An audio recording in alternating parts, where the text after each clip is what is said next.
제29화 소통은 아프다.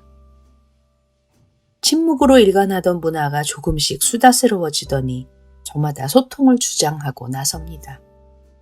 예절 국가에서 함부로 대거리를 못하고 주눅들었던 마음속 우라가 마른 땅에 봄비 스미듯 SNS 물결을 타고 새록새록 생기를 띠며 살아나고 있나 봐요. 정말 좋은 세상입니다. SNS에서 누군가 자신의 이야기에 공감이나 좋아요를 눌러줬을 때 느끼는 작은 흐뭇함, 맞아로 시작되는 댓글을 받을 때의 속 시원함이 사방팔방 꽉 막힌 현실의 답답함을 조금씩 달래줍니다. 한 줄기 숨구멍이 뚫린 것처럼 호흡마저 편안해집니다. 이런 위로가 너무나 달콤합니다. 침몰 직전에 저를 우울의 늪에서 부드럽게 건져 올리며 다쳤던 마음에 약을 발라주니까요. 유명세를 치르느라 악플러의 공격 대상이 되지만 않는다면 이 정도의 속닥거림은 팍팍한 현실을 버텨내기 위해 꼭 필요한 생존 전략이 아닐 수 없습니다. 그러나 착각은 금지.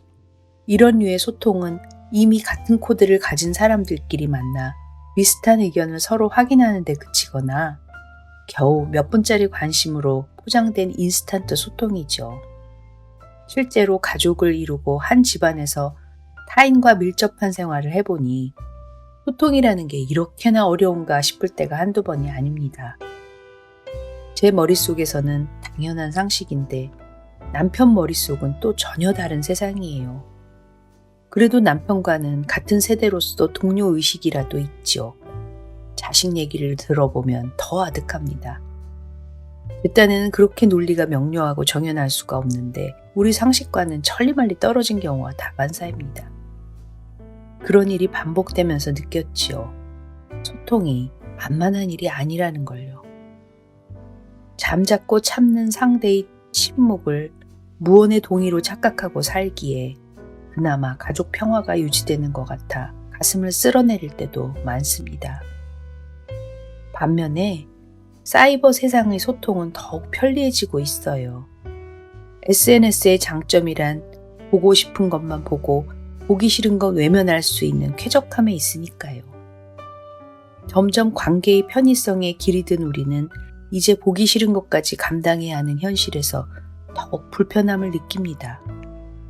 머리로는 이해가 되지만 막상 부딪히며 지내긴 낯설고 장점은 알지만 단점까진 참아주기 어렵습니다.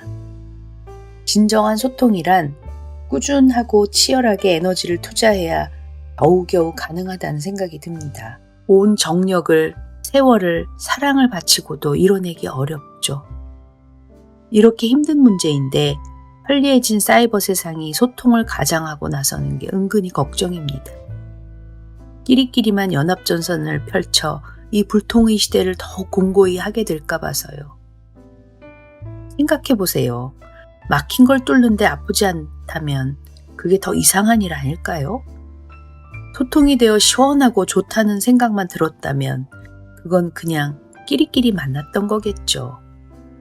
아프지는 않지만 정말 힘이 들었다면 그건 자기 의견만 관철하려고 노력했기 때문일 테고요.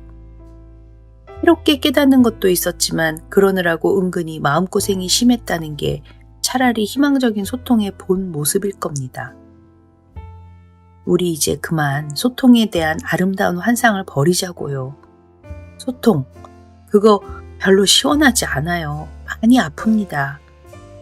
그 상처가 조금씩 극복되는 가운데 서로 변하고 맞춰가면서 자리를 잡겠지만요. 그런 게 소통의 기본 과정 아닐까요?